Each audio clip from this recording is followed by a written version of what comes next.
Bye.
Hare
नाम घेता उठा उठी होय संसाराची तुटे ऐसा लाभ बांधा गाठी विठ्ठल पायी पडे मिठी नामा परते साधन नाही जे तो अनेक कर शिकाये ऐसा लाभ बांधा गाठी विठ्ठल पायी पडे मिठी हकारोनी सांगे तुका हकारोनी सांगे तुका नाम घेता राहू नका ऐसा लाभ बांधा गाठी विठ्ठल पायी पडे मिठी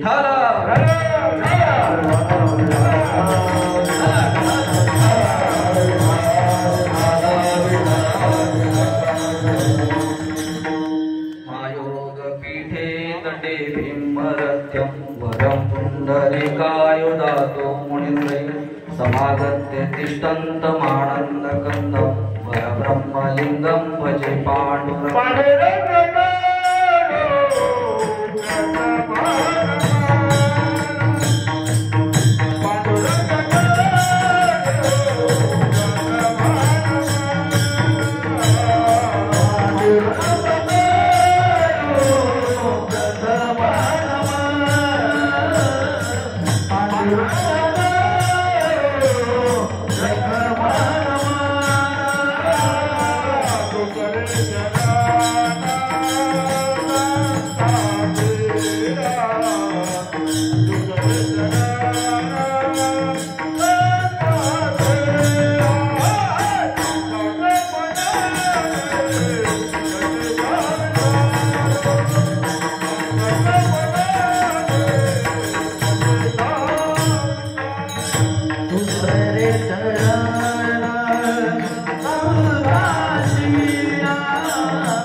केवलं ज्ञानमूर्ति द्वन्द्वातीतं गगनसदृशं तत्त्वमस्यादिलक्ष्यम् एकं नित्यं विमलमचलं सर्वादि साक्षिभूतं भावातीतं त्रिगुणरहितं सद्गुरुं तन्नमामि आत्मरूप गणेशु केलिया स्मरण होय सकळ विद्यांचे अधिकरण तेची बंधु श्री चरण श्री गुरूंचे ते नमस्कार मी आता Hey!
तुमचा अनुग्रह लाधलो पवन झालो चराचरी मी तो कळा कुसरी काहीच नेनो परंतु बोलंतो वचने अति भाविके त्याच कारणे तुमचा अनुग्रह लाधलो पवन झालो चराचरी एका जनार्दनी तुमचा दास त्याची आस पुरवावी त्याच कारणे तुमचा अनुग्रह लाधलो पवन झालो चराचरी मनोजवं मारुततुल्य वेगं जितेन्द्रियं बुद्धिमता वरिष्ठं वातात्मजं वानरयुध्यमुख्यं श्रीरामसूतं शरणं प्रपद्ये शरण शरण हनुमता शरण शरण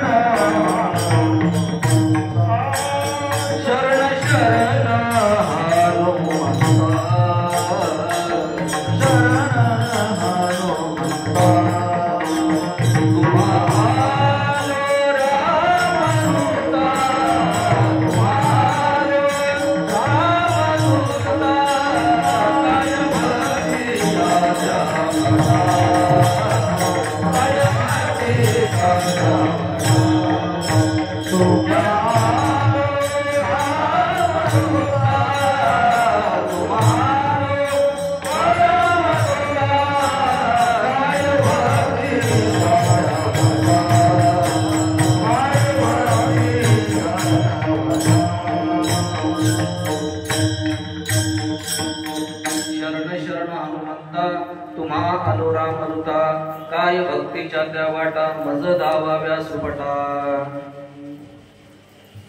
आता अभिनव वागिलासिनी ते चातुर्यार्थ कलाकामिनी शारदा विश्वमोहिनी नमिलिमिया मज हृदय सद्गुरुजेने तारिवा संसार मनोनी विशेषात्मदरू विवेकावरी मस्तक हे पाया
या वारकरी संतांच्या नाम घेता उठा उठी होय संसाराची तुटी ऐसा लाभ बांधा गाठी विठ्ठल पायी पडे मिठी प्रस्तुत चिंतन रूपी सेविकरिता निवडला आपण जगदवंदे जगद्गुरु संत तुकोबारायांचा 4 चरणाचा नामपर प्रकरणातील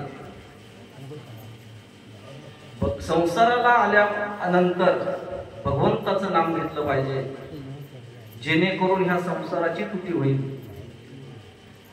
आणि हाच लाभ नरदेह हा एकमेव लाभ आपल्याला या संसारातून आपण सुटू शकतो ऐसा लाभ बांधा गाठी विठ्ठल पायी पडे मिठी संत दर्शन हा लाभ पद्मनाभ जोडीला हा एकमेव लाभ आहे नरदेहाचा की तो आपण भगवंताची त्याची प्राप्ती करू शकतो कशामुळे करू शकतो फक्त नामस्मरणामुळे नामापरते साधन नाही जे तू अनेक करशी काही अनेक आपण साधन करतो परंतु नाम साधन हे श्रेष्ठ आहे आणि नाम साधनामुळेच आपण भगवंताची प्राप्ती करू शकतो असे तुकोबाराय हकारून सांगतात हकारुनी सांगे तुका नाम घेता राहू नका ठला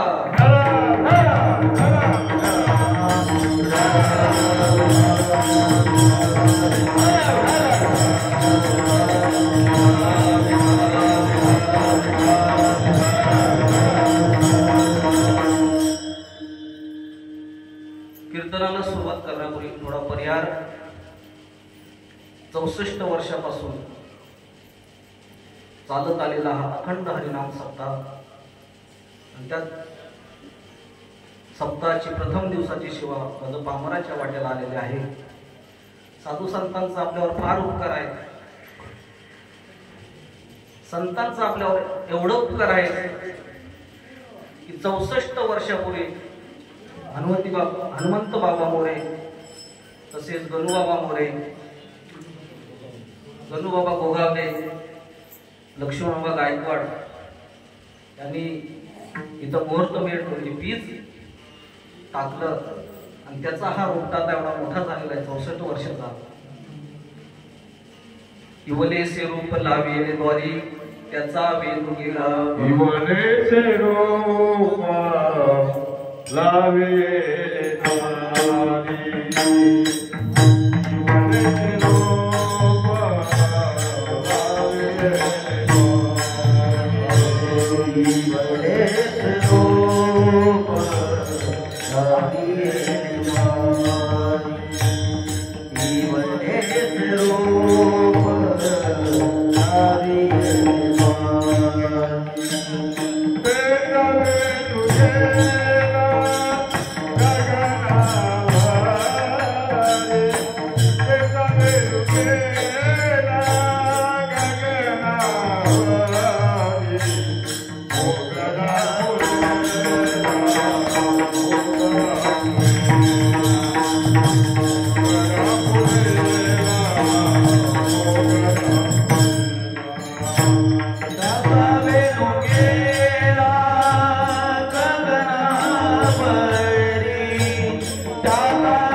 हनुमंत बाबांच्या मागोरे यांच्यानंतर हरिश्चंद्र महाराज मोरे. दुःख वाटतंय की या सप्त्याला हनुमंत बाबांची अनुपस्थिती राहणार, कारण ते आपल्यामधून देहत्याग केलेला आहे. त्यांनी त्यांच्या स्मृतीस अभिवंदन करून आणि ही धुरा रघुनाथ दादांच्या वरती अगदी उत्कृष्ट रीतीने पार पाडतील. त्यांना शुभेच्छा पुढच्या वाटचालीसाठी की जसा परंपरा जशी चालत आलेली आहे गुरु परंपरा, तशी रघुनाथ दादांनी पण आमच्यावरती दृष्टी निहाळली आणि आपल्या पदी बैसवली. कारण का त्यांनी हे पद कीर्तन करण्याची आमची लायकी काय, तर त्यांच्या कृपेने, सद्गुरूच्या कृपेशिवाय रेड्याला पण बोलावं लागलं. जोपर्यंत सद्गुरूंची कृपा होत नाही तोपर्यंत आपण काही बोलू शकत. दगड पण तरतात सद्गुरूच्या कृपेने. असो, संतांचा आपल्यावरती फार उपकार आहे. कशासाठी संतांचा अवतार आहे? संत कोण? सन्मार्गवर्तीन संत तदरूपेण विद्या विनवृत्ते सवर्तती ती संत. संत कोण? सन्मार्गाने वर्तन करणारे, विद्या विनय यामध्ये परिपक्व दशा गाठलेले, जगत कल्याणाकरता अवतीर्ण झालेले त्यांना संत म्हणतात. आणि अशा संतांचा आपल्यावर कृपादृष्टी आहे. अशा संतांची आपल्यावरती कृपादृष्टी आहे. कारण परोपकारासाठी त्यांचं जीवन आहे, जगाच्या कल्याणासाठी त्यांचं जे जगणं असतं संतांचं.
कल्याण संतांच्या विभूती देह कष्टविती परोपकार आहे. परोपकारासाठी कुठून आले? परोपकारासाठी आले घरच्या वैकुंठी. कशासाठी आले? आड रानाला जे जग चाललंय. आम्ही वैकुंठ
संतांनी. देवाला पण जाग करण्याचं काम केलंय. उठा पांडुरंगा आता दर्शन द्या सकळा, वैष्णवांचा मेळा गरुडा पाणी दाटला. साधू संतांना पण जाग केलं. उठा साधू संत साधा आपुले हित, साधू संत साधा आपुले हित.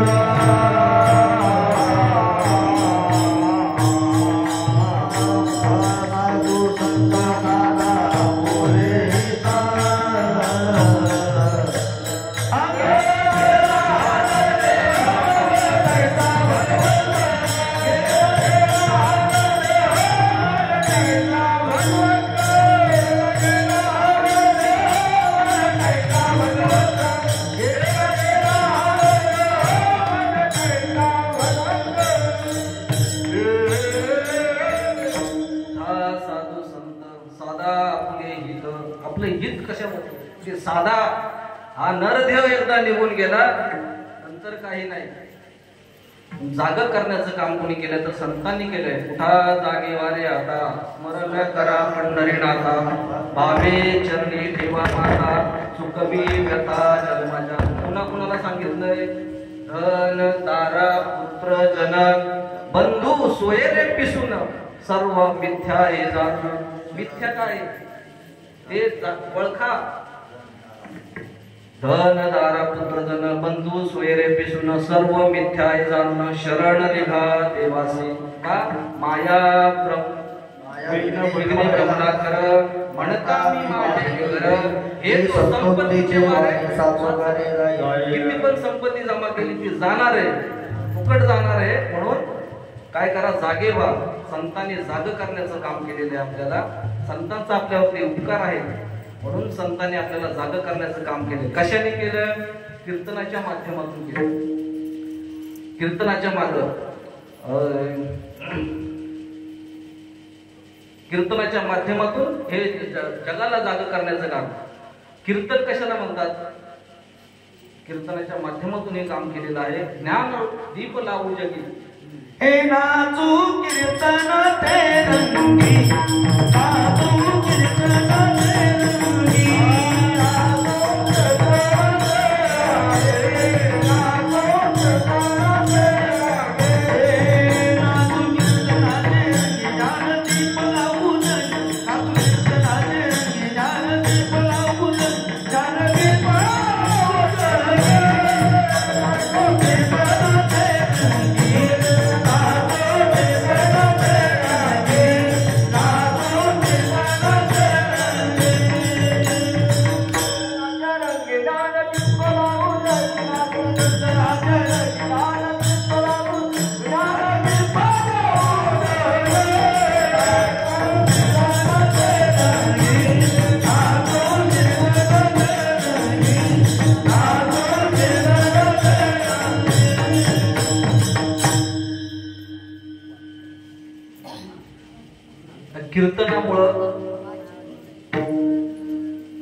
कृतयुगामध्ये कृत्ये ध्यान विष्णू त्रेतायाम यजतो मखय द्वापारे परिचार्यानाम कलप तदहरे कीर्तना. कलियुगामध्ये आपला उद्धार कशामुळे होईल तर फक्त आणि फक्त भगवंताच्या नामस्मरणामुळं, कीर्तनामुळं. कलियुगी माझी करा कीर्तन देणे नारायण देन भेटी. आपल्या महाराष्ट्रामध्ये कीर्तनाच्या 3 परंपरा आहेत. एक आजचं कीर्तन हे लेट झालेलं आहे आणि लवकरात लवकर सोडवलं मी. पण कसं पहिलं आहे पायाचं कीर्तन असल्यामुळं थोडं बेसिक सांगणं गरजेचं नाही. कीर्तन काय, नाम काय, आपल्याला पहिला दिवस त्याच्यावरच कधी रीतच आहे कीर्तनाची. पहिला दिवस नामस्मरणाचा, दुसरा मागणी संत नागरीचा प्रकार आहे.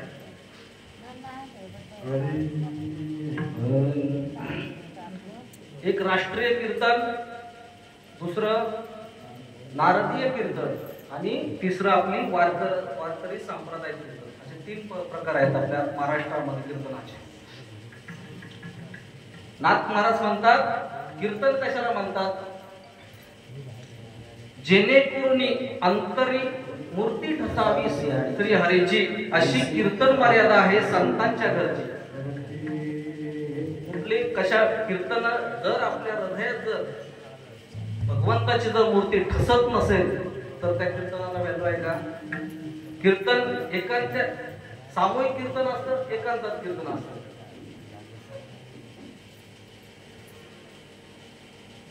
तुकोबाराय सांगतात आमची काय आहे ब्रह्मरूप झाली कीर्तनामुळे. ब्रह्मरूप काया तसे कीर्तने भाग्य तरी पैसा.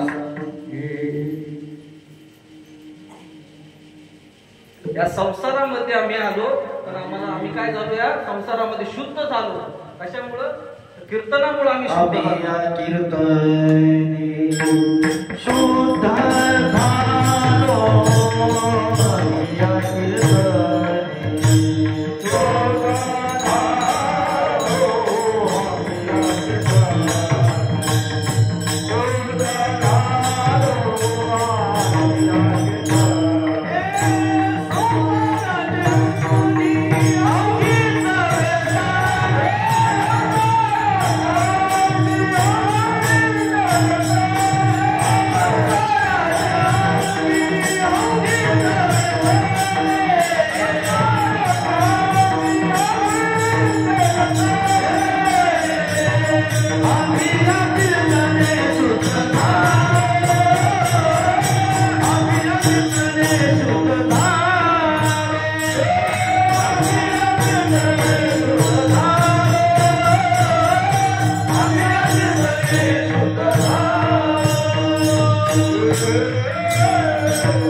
आपण जो संसार करतोय ना,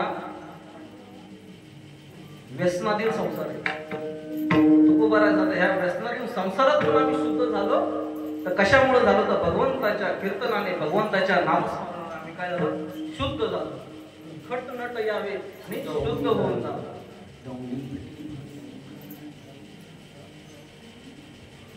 कीर्तन जिथं जिथं चालू असतं ना तिथं तिन्ही देव उभे असतात. ऐसा संवाद कैलासगिरी गिरजेची सांगितली पुरारी, एका जनार्दनी सत्य निर्धारी, कीर्तनी गजरी तिन्ही देव उभे असतात. म्हणून आपण कुणाच्या सानिध्यात आहोत, भगवंताच्या सानिध्यात आहोत. तिन्ही देव उभे आहेत. कुणी आळस द्यायचा नाही. कीर्तन ऐकताना आळस नाही दिला पाहिजे. एका जनार्दनी नित्य, एका जनार्दनी नित्य हरीचे कीर्तन. एका जनार्दनी नित्य, एका जनार्दनी नित्य, एका जनार्दनी नित्य हरीचे कीर्तन. एका जनार्दनी नित्य अतिशयानी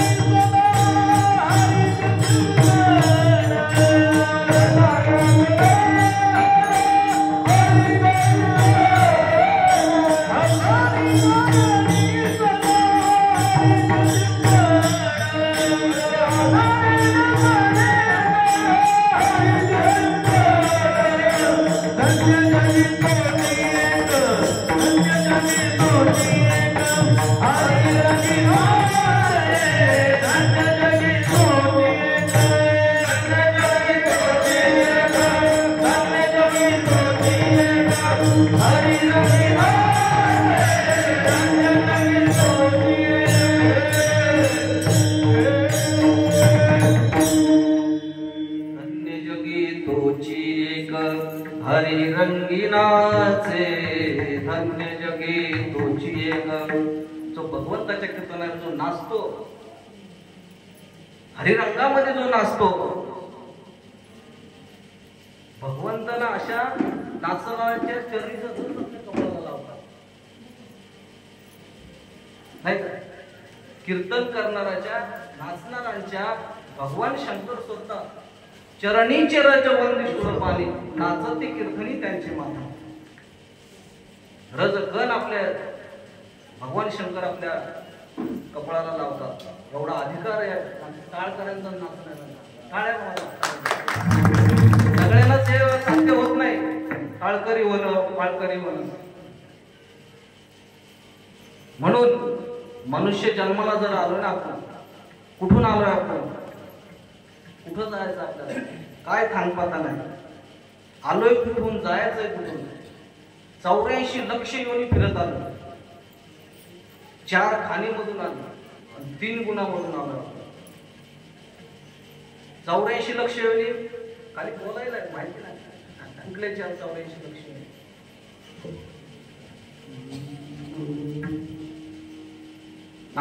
नामदेवरायचा पूर्ण अभंगच आहे त्याच्यावर.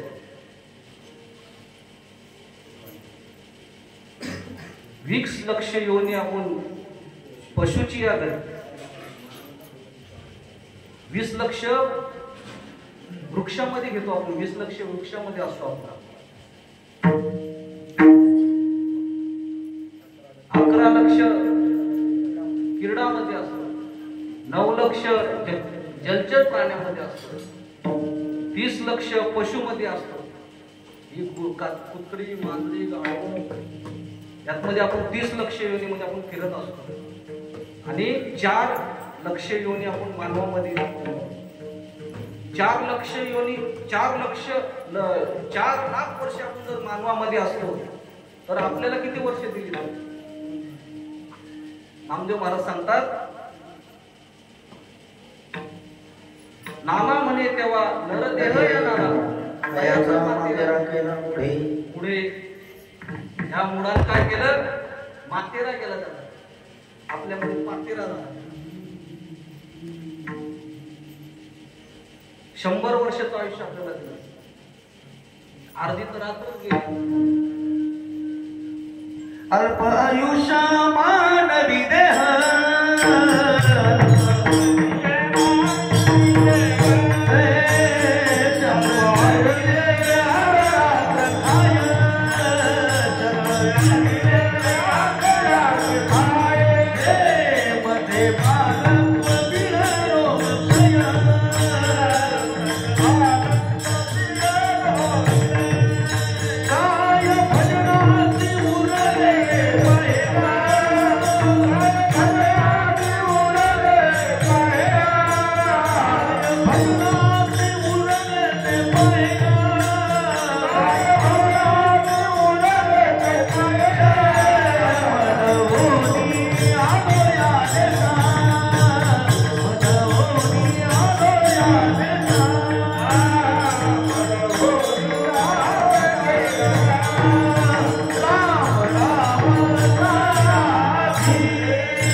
कलियुगामध्ये तर 50 वर्ष आपली झोपेत जातात.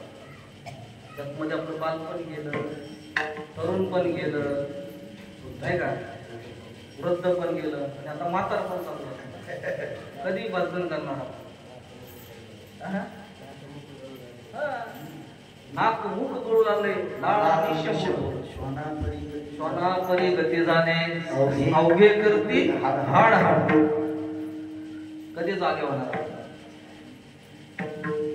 पण मनुष्य जन्म हा आपल्याला कसा आंधळेच्या हातात आंधळीच्या तसा कावळा भेटतो ना तसा आपल्याला माणूस यातून भेटलेला आहे. आपल्याला अधिकार दिलेला आहे भगवंताने की ह्या जन्मात, कारण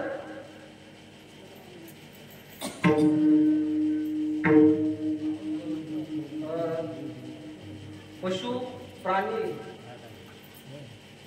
सर्व योनीशी समसमान नाही का, समान हक्क आहे त्यांचा ना आपला. जेवण ते पण जेवतात,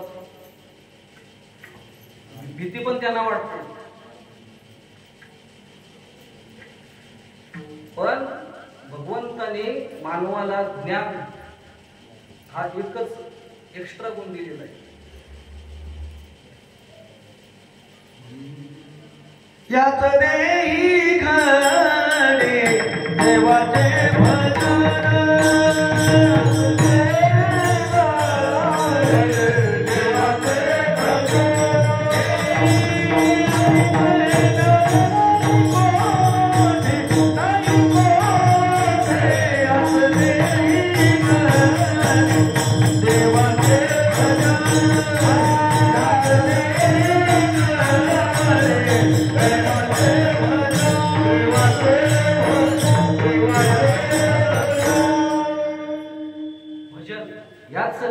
देही घडे देवाचे भजन आहे. कारण अनेक हे ज्ञान नाही होते. हा ज्ञान हा जो गुण खाली मानवाला दिलेला आहे. पशु प्राण्यांना हा ज्ञान हा विषय नाही, खाली मानवाला ज्ञान दिलेलं आहे. त्याच्यामुळे तो काय करतो माहिती आहे का, आपण यातून मोक्ष प्राप्त करण्याचा अधिकार आहे. ज्ञानामुळं मोक्ष प्राप्त करू शकतो. मनुष्य देहाचे साधने सच्चिदानंद पदवी घेणे एवढा अधिकार नारायणे कृपावलोकने दिला. भगवंताने आपला अधिकार दिलाय, कारण या देहाची ना देव पण इच्छा करतात. स्वर्गीच्या इच्छिता देवा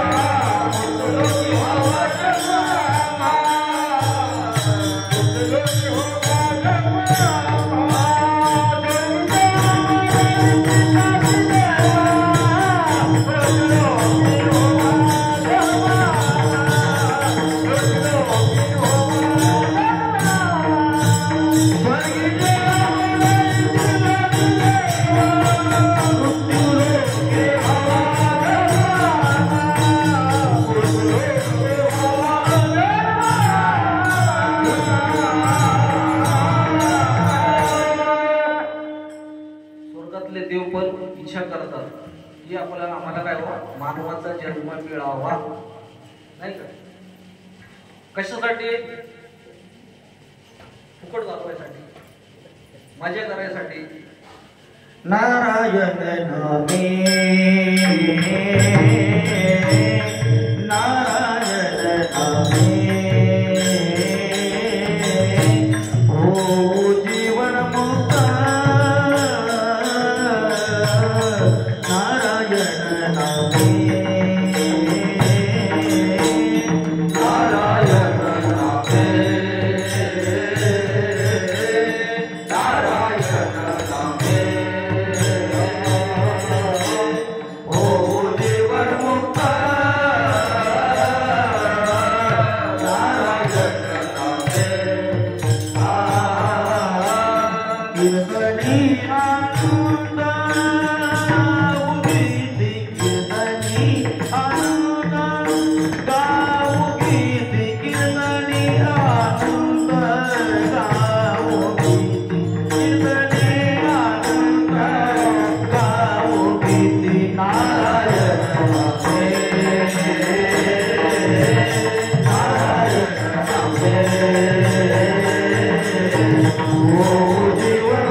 नारायण नामे. हो जीवन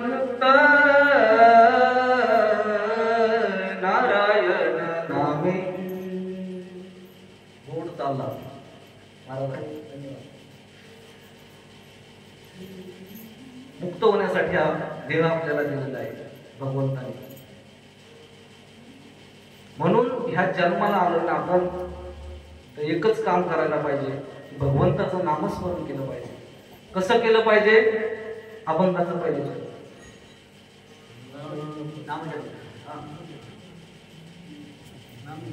नाम घेता उठा नाम घेता उठाऊनी, नाम घेता उठा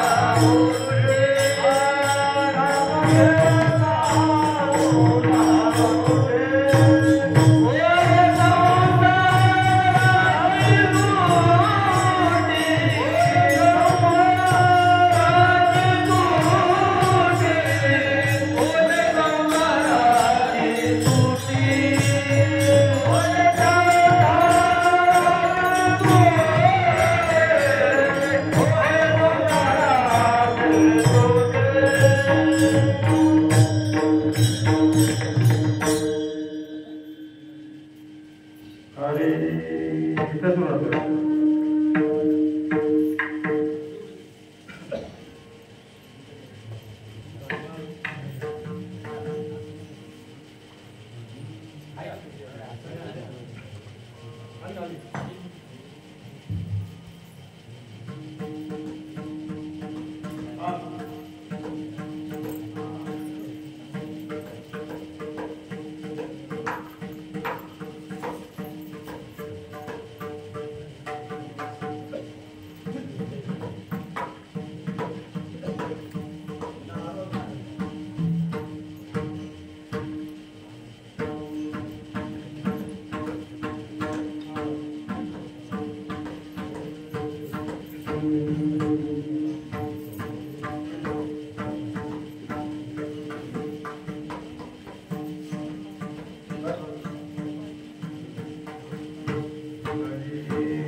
नाम घेता उठाउठी होय संसाराची तुटी. भगवंताच्या नामामुळे. नाम म्हणजे काय तर भगवंताचं नाव. भगवंत हा त्याच्या नामामुळे ओळखला जातो. उपजलिया बालकासी नाव नाही तयापासी तो ठेविल्या नावेसी ओ देत होती. आपल्याला पहिलं नाव होतं का? मी संदीप, माझं नाव ठेवलेलं आहे नाही का? पण ज्या टायमाला आपण समजा एक्सपायर होतो तेव्हा आपण या शरीराला काय बोलतो? म्हणून ह्या बॉडीला काय नाव ठेवलेलं आहे. म्हणून भगवंताच्या नामामुळं ह्या शरीराला भगवंताचं नाम. उपजलिया बालकाशी नाव नाही तयापाशी ते ठेविलिया नामेसी ओदित उठी. नाम म्हणजे भगवंताचं नाव.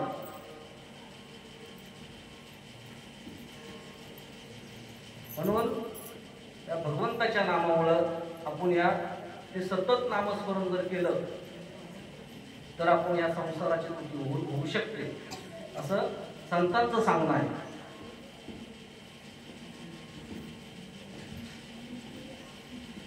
संसार कशाला म्हटलं आहे? संसाराच्या व्याख्या केलेल्या आहे. संसार येते संसारा आद्यशंकराचार्य म्हणतात पुनरपि जननम पुनरपि मरणम पुनरपि जननी जठरे शयनम इह संसारे खलु दुस्तारे पायी मुरारे भज गोविंद. संसाराची व्याख्या केली की परत जन्माला येणं आणि परत मरणं याला संसार म्हणतात. उपजेते नाशे नाशिले पुनरुपी दिशे ही घटिका यंत्र जैसे परिभ्रमेगा. घड्याळ कसं फिरत असतं तसा आपला हा संसाराचा गाडा आहे. तो फिरतच राहणार आहे.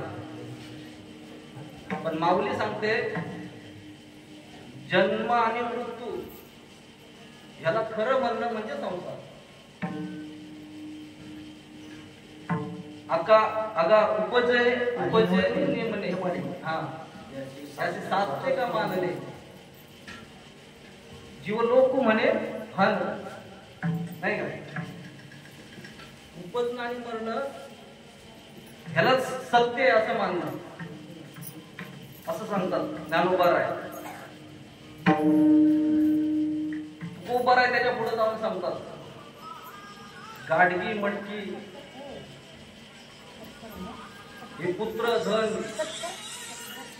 देह मी या देहात ते म्हणे मी धन दारा पुत्र माझे काळाचे ओझे काळा ग्रासलेला आहे ह्या देहाला. काळाची वक्रदृष्टी आहे पण आपण त्या संसारामध्ये अडकलेलो आहोत. काय म्हणतो की हे देह माझा आहे हे पुत्र धन हे सगळं माझं आहे. पण ज्ञानोबा पण एका अभंगात सांगतात येसा ते आली या सारण धरो नाही तरी संसार जाईल या देहाला संसार म्हटलेला आहे. पण हा एकदा निघून जाणार म्हणून काय करा त्यातल्या राखाला ओळखा नाही तरी संसार जाय ओळखा शारण धरो भगवंताला आत्मधल्या ओळखा नाहीतर आपला गेल्यानंतर राम राम सत्य आहे तो आपल्यामध्ये आहे पण त्याला ओळखलं पाहिजे. येसाते आली या ओळखा सारण धरो नाही तरी संसार जाईल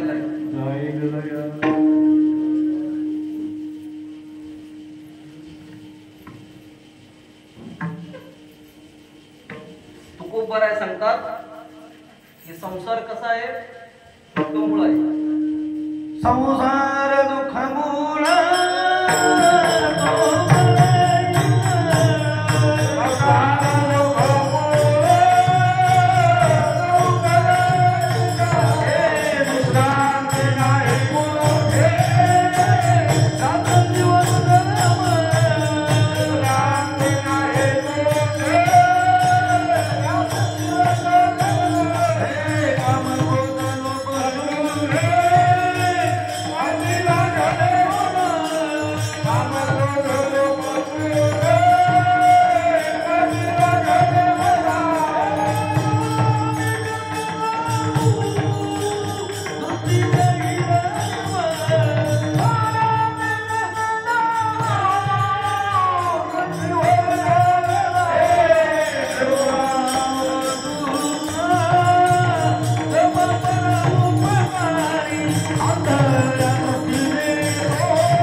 दुःख बांधवडे आया संसार सुखाचा विचार नाही कुठे. ज्या सुखासाठी आपण तळमळतो ना त्या संसारामध्ये सुखच नाही. किती वेळा जन्म व्हावे आणि किती व्हावे सर्व सुखाची आशा जन्म गेला क्षण एक मुक्तीची यत्न नाही गेला. हिंडता दिशा शिल पारल्या माया वेष्टीला जीवता मायेमध्ये अडकलेलो आहोत. दुःखमूळ संसार आहे. पहा एक उदाहरण आपण घेऊया. एक आपले गावाला राहणारे श्री मायमाऊली आपले आणि मुंबईला गेले. तर तिचा नवरा मुंबईला काम करायचा. तिला काय तिकडचं माहिती नव्हतं. नवरा भाड्यात राहायचा राबाय झाल्या पुण्यामध्ये राहत असताना लय वर्षां बायको आले मुंबई बघण्यासाठी आपण तिला कुठंतरी घेऊन जावं. तर माझ्या बायकोला नवीन लुगडं घेतलं साडी वगैरे घेतली आणि काहीतरी दागिने आपला करावा. गळ्यामध्ये काय मुंबईला दुकान आहे 1 ग्रामचा आता किती भाव चाललाय सोन्याचा. पण मुंबईला आता दुकान आहे स्वर्ग म्हणून 1 ग्राम सोन्याचं आहे. बायकोला कळून दिलं नाही त्याने, चांगलं मोठं गांथन 1 ग्राम सोन्याची घेऊन आला आणि बया माझ्या नवऱ्याला चांगली गांथन आणते. मुंबईमध्ये गांथन घालून फिरणं म्हणजे चोरांना आमंत्रण आहे, चोरांना आमंत्रण आहे. पण तीन घातलं ते नवऱ्यालाच माहिती की 1 ग्राम सोन्याची. गेली आपली महालक्ष्मीला गेले, दर्शन घेतलं, मुंबादेवीला दर्शन घेतलं, जोरगावपाटीला गेले, वाळकेश्वरला गेले, सगळीकडे फिरून मुंबई फिरले आणि गाडीमध्ये व ट्रेनमध्ये गंथन बघून मारले कुणी. पण तिला झालं दुःख, आता माझा नवरा काय करणार, एवढी गंथन घेऊन त्यांनी एवढी कष्टाची एवढ्या पैशाची गंथन घेऊन आले आणि चोराने आणले. मी बाहेर चुकले, मी घालायलाच नाही पाहिजे होते, गावाला जाऊन घातली असते बरं झालं असतं. कारण ती एवढीशी गंथन त्याला माहिती होतं ती 1 ग्राम सोन्याची. ती लागली रडायला, तिला भरपूर दुःख झालं. तिने काय त्या नवऱ्याला समजून काढली, काय जाऊ दे नाही एवढे कसे 1,00,000-2 लाखाची जे गंथन आणि गेली चोराने नेली. ती घेतलं नसतं तर बरं झालं असतं, एवढं 2 लाख ते बोलते नाही 1 ग्राम सोन्याचं आहे त्यामुळे ते गेली तरी जाऊ दे, आपण दुसरी घेऊ. तिची समजूत काढली. पण एवढीशी गंथन गेल्यावरती आपल्याला किती दुःख होतं. पण हा लाख मोलाचा हा नरदेह आपल्याला दिलाय. नरदेह निधान लागले हाती, उत्तम सार उत्तम कचे देवची होईल म्हणते. उत्तम असणारं शरीर आपण कवडी मोलाने आपण घालवतोय. केवढं दुःख झालं पाहिजे, कारण का संसार असा आहे, या संसाराला आपण त्या पोपटाप्रमाणे असं पकडून बसलेला, आपण सोडायला मागत नाही. पोपट असा जर नळीला धरून बसला ना, त्याला आपण वडायला जरी गेलं तरी सुटत नाही. त्याला किती खेचलं ना, त्याला काय वाटतं मी पडतो काय, असा त्या नळीला धरून बसतो. तसा हा संसार आहे. म्हणून दुःख बांधवडी आहे हा संसार, सुखाचा विचार नाही.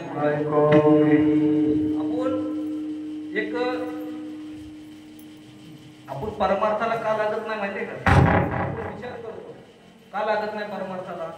आपण माळा घेतले परमार्थ खाऊत आपण सगळेजण, पण जसं परमार्थ पाहिजे, जसं नामस्मरण आपलं झालं पाहिजे तसं नामस्मरण का होत नाही.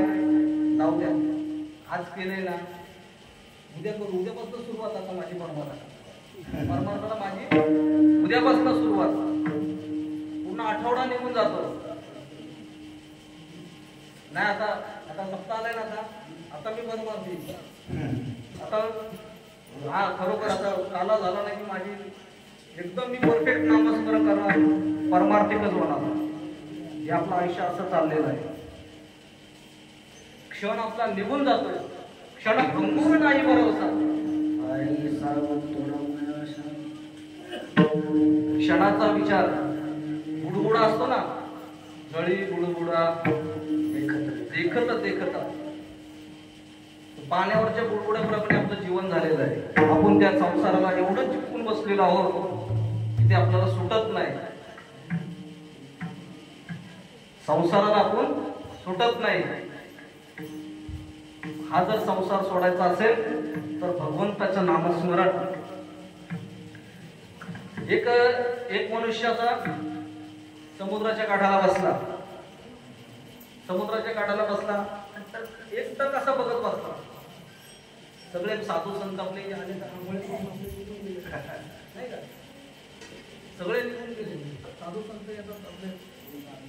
पण हा त्या समुद्राकडे बघत बसला. ते एक माणूस बोलला, काय बघता हो तुम्ही त्या समुद्राकडे, काय बघत बसला, कपडे काढून बसले तुम्ही, अंडरवेड वरती आहात तुम्ही, कपडे काढून बसले, आंघोळी का करत नाही.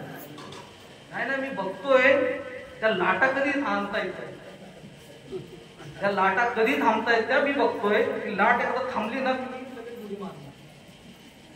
लाटा थांबणार आहेत त्या समुद्राच्या. हा संसार कधी थांबणार आहे का? अरे किती गेले, किती गेले. आजा मेला पंजा मेला बाप हसना गेला.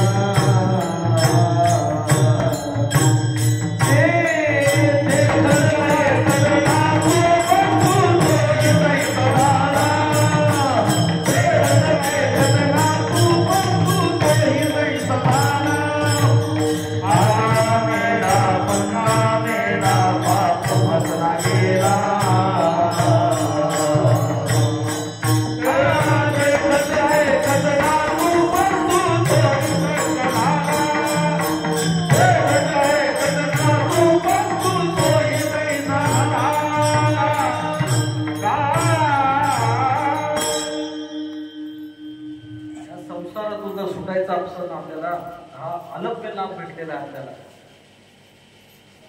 आणि हा लाभ देह हा मनुष्य जन्म आपल्याला भेटलाय ना, हेच आहे धर्माचं साधन आहे. जे धर्माचं साधन आहे त्यातमधूनच त्या मनुष्य जन्मातच आपण सुटू शकतो. आणि एवढा हा लाभ हा जर दवडला एकदा आपण तर पुनरपी जननम पुनरपी मरणम, परत मग 84 लक्ष उठावून फेकले जाणार माहिती पडणार नाही आपल्याला. म्हणून आता नाट्याकडे बघू नका. आतापासून सुरुवात नामस्मरणावर. असं नामस्मरण करायचं, कमीत कमी ज्यांनी माळा घेतली त्यांनी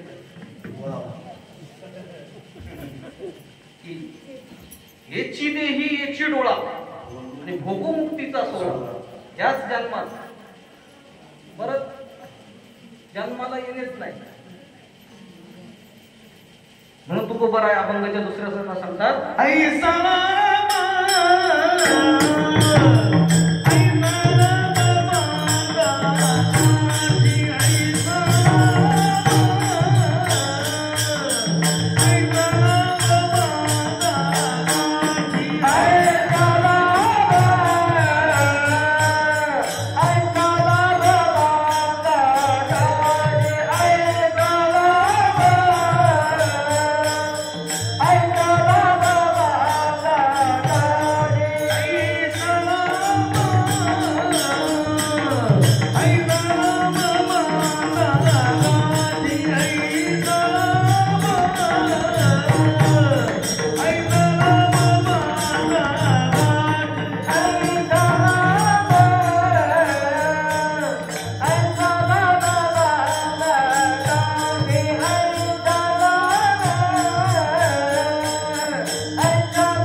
लाभ बांधा गाठी, जेणेकरून काय होईल त्या भगवंताच्या पायावर. मेल्यानंतर सगळेजण म्हणतात भगवंता याला तुझ्या पायावर ठाव. तसं न होता नाही का, मेल्यावर सगळे श्रद्धांजली करतात की भगवंता याला तुझ्या चरणाजवळ ठाव दे. त्यात काय पण ठाव दे, पण अशीच गाठ बांधली पाहिजे की या जन्मातच आपल्याला त्याची प्राप्ती झाली पाहिजे.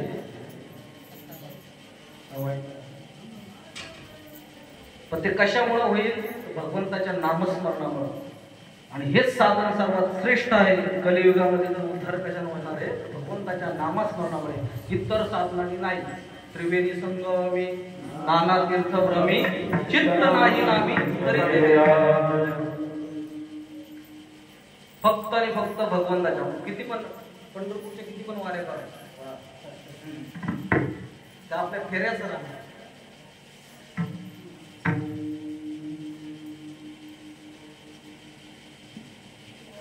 गायन वादन प्रवचन कीर्तन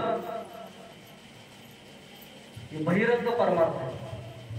पण अंतरंग जर साधायचा असेल तर ठाईच बैसोनी करायक चित्त ने आवडी अनंत आळवाला ठाईच बैसोनी करायक ठाईच बैसोनी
करिता साधन नाना कष्ट योग जप तप कर्म आणि दान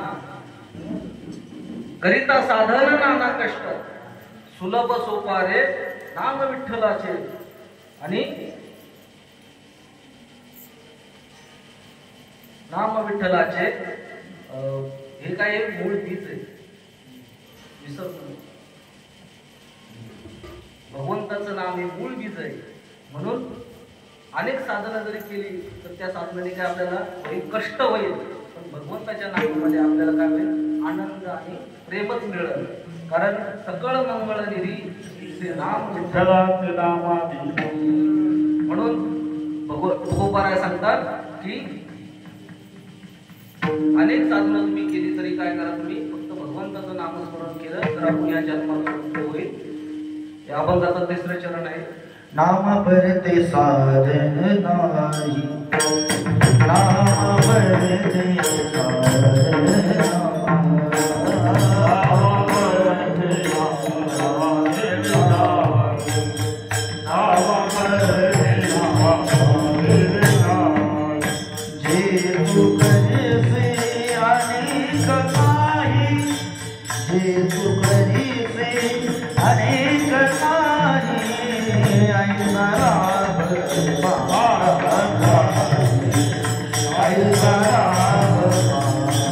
I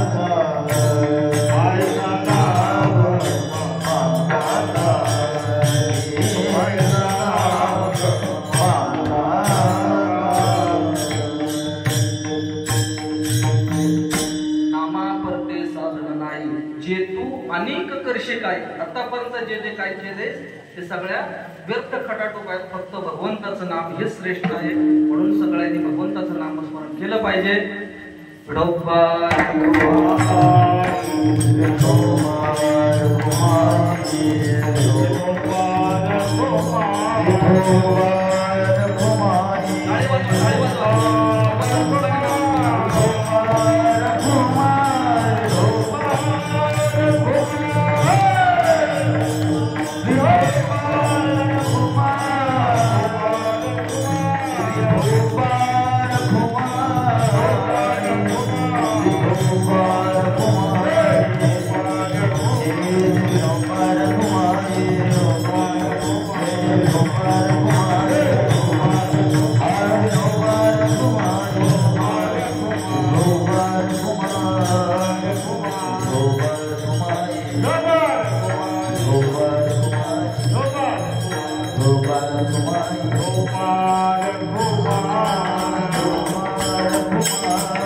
सगळ्यांना आवर्जून सांगतो. पहिला आपला काळ आपल्या मायबापाने किती मेहनत केलेली. मंडप त्या टायमाला मंडप जरी बांधायचा असला ना जंगल सोडून आमचे मायबाप जंगल सोडून लाकडे हिरे वगैरे आणून हा मंडप पहिला सजवायचे. एवढे कष्ट करायचे तर सकाळी उठून जाऊन सारवण पाणी भरणं हे सगळं मेहनतीने करायचे. त्यांच्याच कृपेने हे सगळं आता सगळ्यांना सोपं आणि सुलभ झालं. पहिले सगळे मेहनत करायचे, घरी जाऊन जेवण बनवायचे तर घरी जेवण करायचे तर, आणि कीर्तनाला पण यायचे तर आमच्या तर शेंबीमधून इकडून गोदडे वगैरे घेऊन रात्रीशी यायचे सगळेजण झोपायला शिकत. पण आता जसं जसं माणसाला सुविधा उपलब्ध होतात ना तसं तसं माणूस आळशी बनत चालला. आता बघा इथं एवढं उत्कृष्ट असं नियोजन केलंय आपल्या मंडळाने. सकाळी नाश्ता आहे, चहा आहे, जेवण दुपारी, परत संध्याकाळी चहा जेवण. म्हणजे घरी काही करायचं नाही. खाली 2-3 दिवस आपला जो 4 दिवसाचा कार्यक्रम आहे खाली आनंद लुटायचा, नामस्मरण करायचं. तरी पण या वर्षी आहेत चांगले, सगळे आलेच आहे सगळे. या वर्षी चांगले दिसत या वर्षी चांगले सगळेजण. सगळ्यांचं धन्यवाद देतो. तुकोबरायचं सांगणं हेच आहे. तुकोबराय पायाला हात लावून सांगतात तुमाशी बजारे विठ्ठला नाही तरी केला जन्मवाया. जर एखाद्याला लांब ओरडतात हकारुणे सांगे तुका. मोठ्या ओरडलं की मग हात म्हणजे मोठ्या ओरडायची नाही. तुला चांगल्यापणानं जमत. संतांनी आपल्यासाठी कष्ट सुचलेले आहे की हा जन्म नरदेह काहीतरी सार्थकी लावा म्हणून त्यांचं आपल्यावरती भरपूर कृपा आहे. त्यांनी आपल्याला प्रत्येक गोष्टीने सांगितलंय. नाश्ता तुकारा हाक मारून सांगतात, आकारवणी सांगे तुका आणि नाम घेता राहू नका. म्हणून भगवंताचं नाम या जन्मात आलं तर घेतलं पाहिजे. नाम घेता खावते होय संसाराची तुरी, ऐसा रात बांधा गाठी विठ्ठल पायी पडे मिटे. नामा परदे साधन नाही जे तू अनेक करशी काही, ऐसा लाभ बांधा गाठी विठ्ठल पायी पडे मिटे. आकारुणी सांगे तुका नाम घेता राहू नका, ऐसा लाभ बांधा गाठी विठ्ठल पायी पडे मिटे. झालेली कीर्तन सेवा माझ्या हनुमंतराच्या चरणी, तुम्हा साधू संतांच्या चरणी, माझ्या आईवडिलांच्या चरणी. आणि दुसरी गोष्ट आणि आलभ्य लाभ म्हणजे माऊली आपल्या आळंदीवरनं माऊली आलेल्या आहेत. त्यांच्या मुखातून ज्ञानेश्वरीचं आपल्याला श्रवण सकाळी हा एक्स्ट्रा कार्यक्रम जेणेकरून आपल्याला ज्ञानेश्वरीचं श्रवण होतं. दगडाला पण बोलायला लावतं, रेड्याला बोलवलं ज्यांनी. ज्ञानेश्वरीचं एवढं उत्कृष्ट असलं त्यांचं व्याख्यान आहे आपल्याला सर्व सगळ्यांना ऐकायला भेटल. म्हणून कुणीही आळस न करता, कामधंदे आता काय आहे नाही, सकाळचं जेवण वगैरे इकडं सगळं काय केलेलं आहे. खाली सकाळचं उठायचं, ज्ञानेश्वरीचं पारायण करायला येते, याचं महाराजांच्या तोडून ऐकायचं, कीर्तन करायचं, जेवायचं, परत संध्याकाळी हरिपाठ प्रवचन सगळ्यांनी याचा आनंद घ्यायचा. ते सगळ्यांच्या चरणी नतमस्तक होतो आणि माझ्या कीर्तन रूपी सेवेला पूर्ण